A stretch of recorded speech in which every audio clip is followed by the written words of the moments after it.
instead of 7 divided by 3, we can write 7 over 3. And again here we have 7 divided by 3.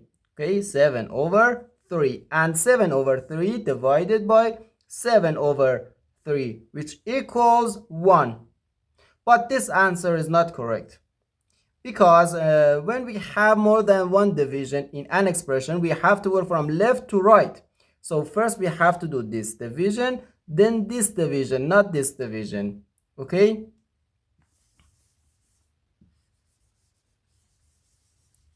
So first, this 7 divided by 3. We can write 7 over 3 and divided by 7 divided by 3.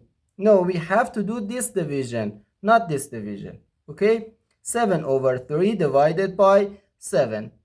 According to the KCF rule, K stands for keep, C stands for change, and F stands for flip. Keep the first fraction, 7 over 3. Change division to multiplication, and flip the second fraction, 1 over 7. And again here, we can use the KCF rule and change division to multiplication and flip the second fraction, 1 over 3.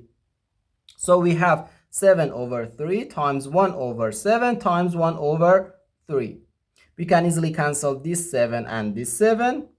So we have just 1 over 3 times 1 over 3, which gives us 1 over